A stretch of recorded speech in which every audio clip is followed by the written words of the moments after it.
What's up, friends? Welcome to the Shaw Local Bears Insider Podcast. We are back. It is Friday, October 14th. We are here to preview some Bears and Panthers action coming up this weekend. I'm Shaw Local Bears beat reporter Sean Hammond.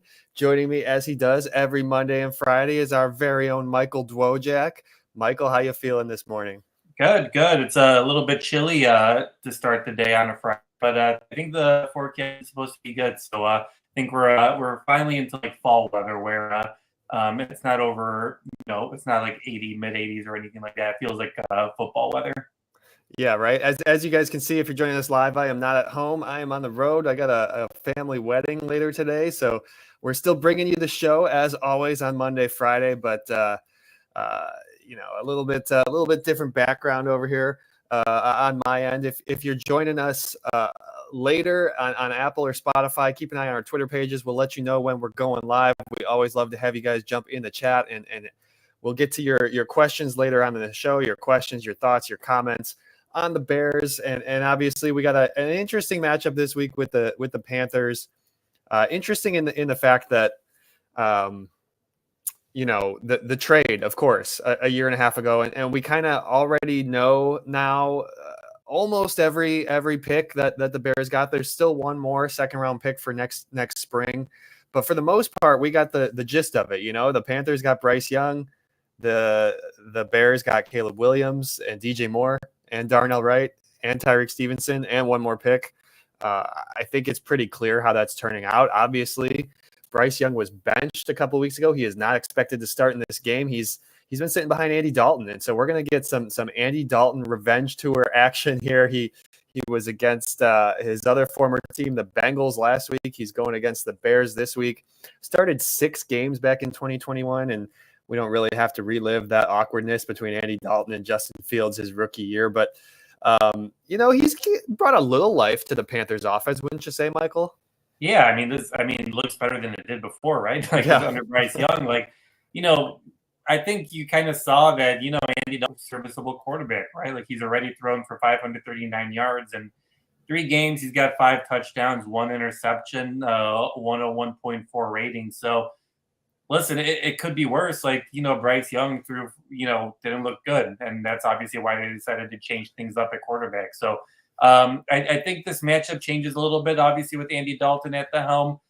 He's not going to run as much. You probably have an older statesman there, kind of like you did with Matthew Stafford last week, who's able to see things and got experience. But, it'll be an interesting matchup and interesting to see, how these, this Bears secondary kind of lines up against them. Especially, last week they talked about how, they didn't break as a defense, but they still gave up a bunch of passing yards. Mm-hmm. That seemed to be a common theme for this defense this week, where they got to stop giving up those passing yards as well. So it'll be interesting to see how they limit, Dalton in that aspect. Yeah, like you said, like this Panthers offense did nothing those first 2 weeks with Bryce Young, and yeah, like Andy Dalton is an experienced quarterback. He's not Matthew Stafford, No. but in a lot of ways, there's Matt Eberflus mentioned there's some similarities. Anytime you have a veteran guy, if he has time, he's gonna find an open target. Yeah. He's been around the block a million times. He's seen it all. I see. Good to see everybody in the chat this morning. Robert says, "Hey." Mike Johnson checking in says, "Good morning." Rick in here says they haven't played a defense like ours. Andy Dalton's going to come back to reality on Sunday, and yeah, that's true. Like this Bears defense is probably the best defense that they have faced, and certainly since Andy Dalton took over. You look at what this Bears defense was able to do, limiting Matthew Stafford. You can bend don't break is good enough. As long as you keep them out of the end zone, that's all that really matters. And certainly, I think you're a little bit less scared of Andy Dalton than you were of Matthew Stafford a week ago. But still, this is a guy who can pick apart a defense if he's given the time. And maybe that's one of those things that we haven't really seen. I don't know. How do you feel about this Bears pass rush so far? I personally, Michael, I think it's been a little quiet. Obviously, there's been some moments. Javon Dexter has played well. Montez Sweat coming up in big situations, but you definitely want to see it more throughout the game and not just in those big moments. I think you saw it, I think you could say it had a great performance against the Titans, right? Like it created a lot of pressure, a lot of opportunities. It did fine against Houston. I didn't think it was bad by any means. I didn't think it was great by any means. But yeah, I would agree. Like I think you've seen it be a little bit quiet last week against the Rams. You obviously saw Brisker go get that sack. That was a huge play. Javon Dexter had a sack that and continued his strong start to the season and has created a lot of pressure. So I think you've seen glimpses in that sort of stuff. Maybe you would want maybe more consistency. And obviously, this Panthers offensive line is pretty good. It's one of the stronger aspects of this Panthers team. Yeah. So it'd be really interesting to see how much are they able to kind of impact things. Javon Dexter got added to the injury report yesterday on Thursday with a hip injury. He was limited. Montez Sweat has been dealing with an ankle. That just kind of seems like just to be a thing that he's just dealing with nagging. I wouldn't be. He's been on there every week. Yeah. Yeah. So I really wouldn't be concerned about that. And you haven't seen Billings on the list, right? And that was kind of a concern last week. So the guys are relatively healthy. So it'll be interesting to see, how much are they able to cause pressure? How much are they able to get after Dalton? Because, Andy can't really run at this point, as well as you've seen the first couple of quarterbacks that we've seen. So it'll be interesting to see just how much this group is able to kind of make pressure and how much, the guys opposite of Montez Sweat are able to build off of that. Yeah, the only real injury concern is Tevin Jenkins. Obviously, he went out last week and didn't come back with the rib injury. Yeah. He was out on Wednesday. He was limited yesterday. So that's positive, moving in the positive direction. We'll see what his status is on Friday, but hopefully that means that there's going to be a possibility he comes back this week.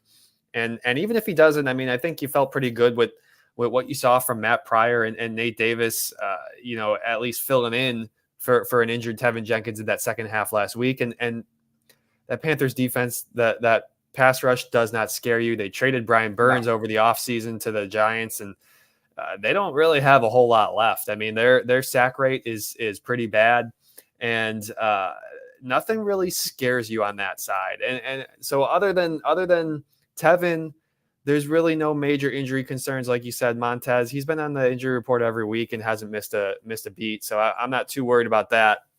Yeah, we'll see what the Javon Dexter thing is, but he was still limited. So I think there's a good chance he's probably going to play too, but we'll monitor that on Friday as we go ahead here.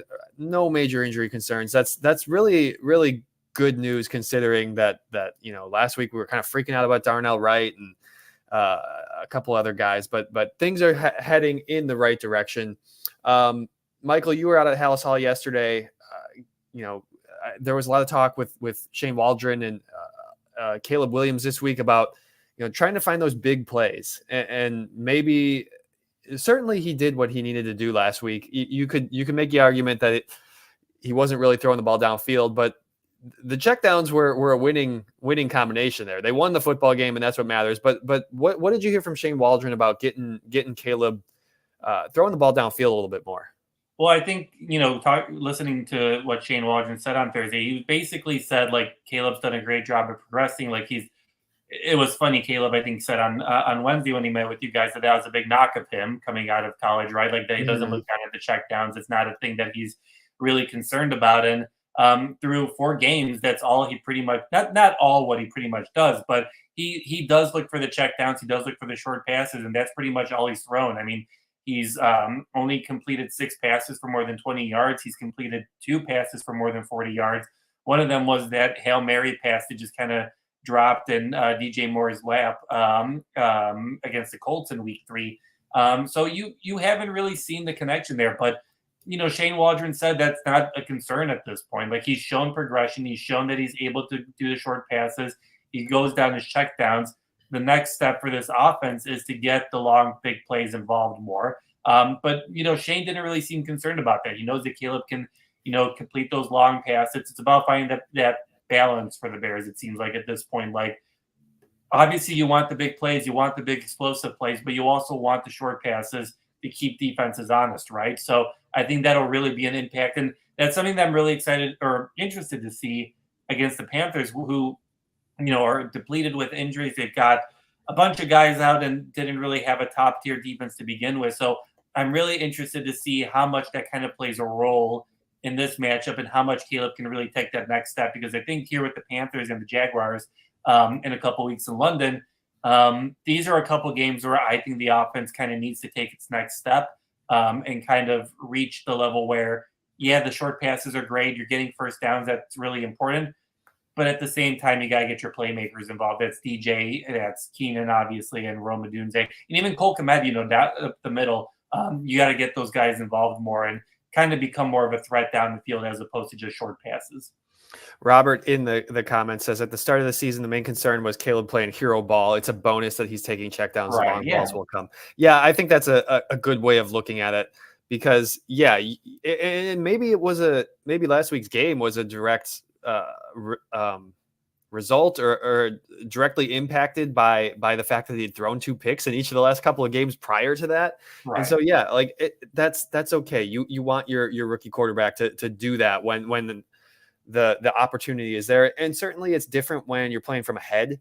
They were winning that Rams game for pretty much the entire game, as opposed to the Colts and the Texans where they're chasing and you feel like you need a big play at a lot of points in those games. That certainly affects your ability to throw the ball downfield and maybe is a big reason why the run game got going last week. And certainly there's going to be another chance for that run game to get going this week. Again, this is not a very good Panthers defense. We can dive into our preview segments here, Michael. We're gonna start it off as we do every week with our game inside the game. What's your position battle that you're watching with these two opponents going up against each other?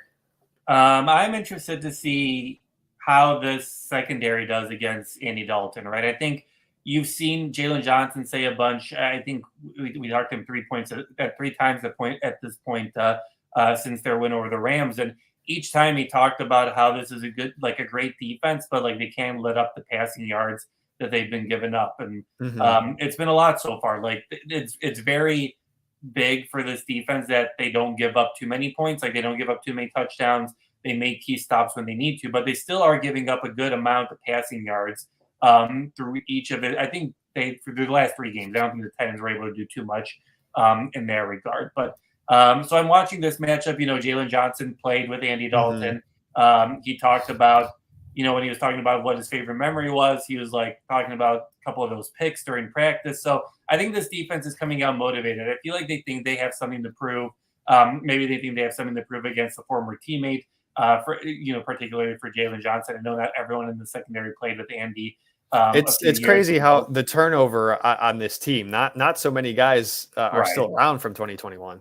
Right. So it'll be interesting to see, how much this defense is able to limit Andy. I agree that this is probably the best defense that he's played since he took over the offense. So I'm really interested to see whether this defense can really limit the passing attack like they wanted to do the last couple of weeks. I'm going to stay on the same side of the ball. I feel less worried about this Bears offense going against this Panthers defense, especially after what we saw against the Rams last week. Right. I think they'll be able to run the ball. I think they'll be able to pick up, some key first downs when they need it and put themselves in good position on third down to get those third and shorts. And I'm not super worried about that side of the ball. I think this game is I'm also picking an Andy Dalton matchup. I'm saying Andy Dalton against that pass rush of the Bears. I think you just got to pressure him into making quick decisions and maybe making some bad decisions because, like we said at the top, if you give a veteran quarterback time, he's gonna find open guys, and that's when you're gonna get into trouble. I mean, are you super scared about the Panthers playmakers? Not really. Deontay Johnson is a nice receiver. They got a nice rookie in Xavier Legette, who's off to a good start since Dalton came back, and certainly those two guys are dangerous. But you don't want to give Andy Dalton time to hit those guys in stride and to do what they want to do. I think if Montez Sweat and Javon Dexter and Darrell Taylor are getting pressure on Andy Dalton and forcing him to make quick decisions, I think that's going to play into your favor, and that's going to lead to mistakes. And that's what you want if you're this Bears defense. They're one of the best so far through 4 games in terms of creating turnovers. I think that's going to continue. I think that they can force Dalton to maybe make a bad throw here or there. Maybe they do pick him off once or twice in this game. Yeah, and I'm not gonna make him my most valuable bear for this week, but I am really interested to see what Taylor does. Like I think he's been a great addition for what you got for him, like a 6th-round pick. Like the production has been way above anything I think that the Bears could have imagined at this point. But he's made a big impact, and I think he's going to have to make an impact for the Bears this week. Where Montez Sweat has been gotten some mismatches. He talked last week about how he felt disrespected because the Rams put a tight end on him, and he obviously got through pretty easily. But I think Taylor plays a big role in Montez Sweat's success, and I think you've seen a lot of times where he's done a great job of just like rushing it. He's been on the same side a couple of times with Montez Sweat, which has kind of made an made some interesting matchups and opportunities for Sweat as well. But I think Taylor plays a major role in how well this line does, because Sweat on one side, you got Billings blocking up the middle, Javon Dexter going up the middle. If Taylor can really cause an impact on the other side of the line, I think this makes a defensive line that we had plenty of questions about over the offseason a really tough one to protect against. And even, I know DeMarcus Walker doesn't have any sacks yet this season, but he's created turnovers with his pressures. That's, not something you're going to see in the stat book, but if you watch the film, you see that when he's, he was the one causing the pressure on Will Levis and back in against the Titans. And he's in there on some of those fumbles and stuff. Right. And so it can come from any of these guys. I think that's really going to be key.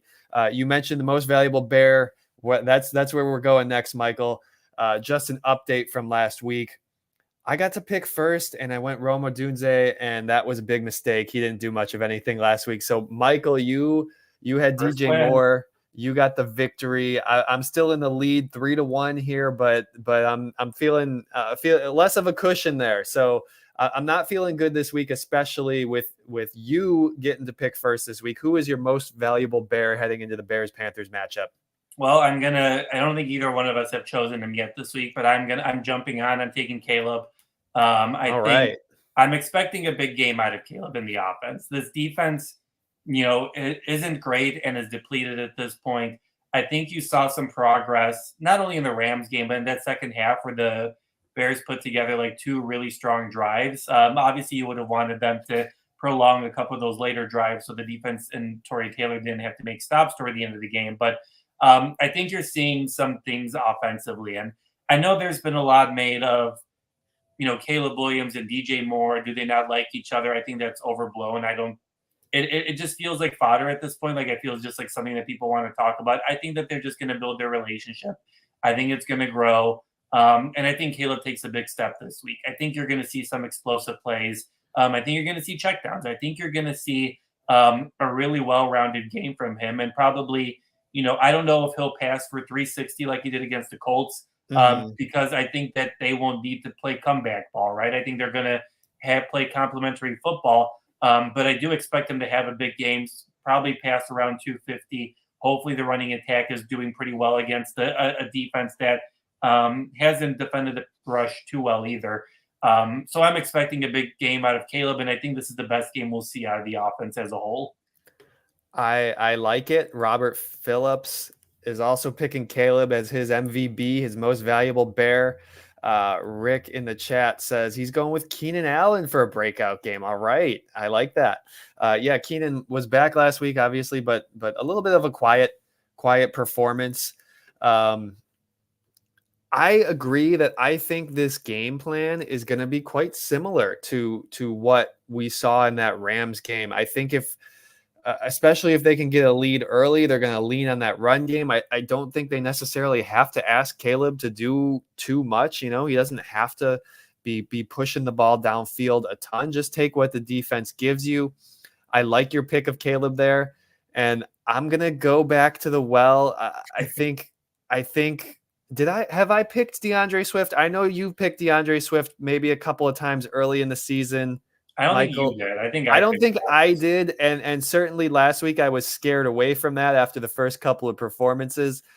I'm going to go with DeAndre Swift for that reason. I think the Bears are going to get the run game going.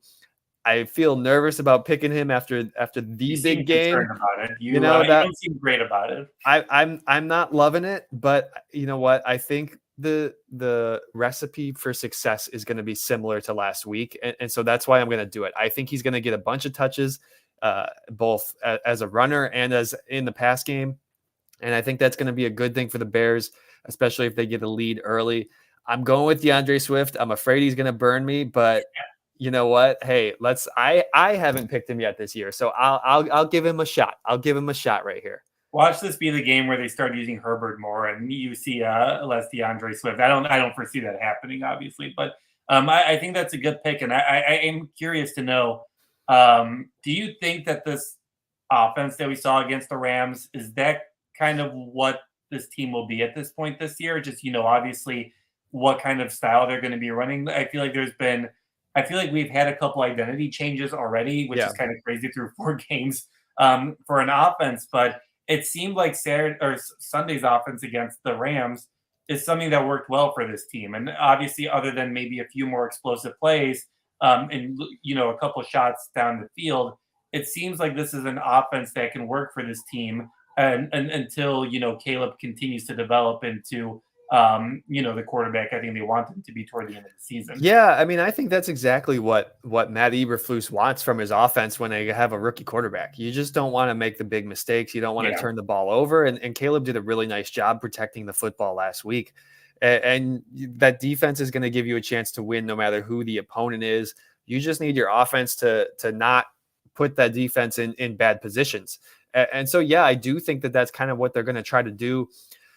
From here on out. You got some bad defenses. I mean, including the Rams last week. I think week 4 to week 6, you've got 6 of the 9 worst defenses in the league. You have a chance to win some games here. Just don't turn the ball over. Again, if they get a lead early, I think it's going to look pretty similar. You're going to see the short passing game. I know Caleb missed some throws in that game last week, but he was pretty darn accurate with the easy ones. And that's, been hit or miss early on this year. And so that was good to see that he was able to do that.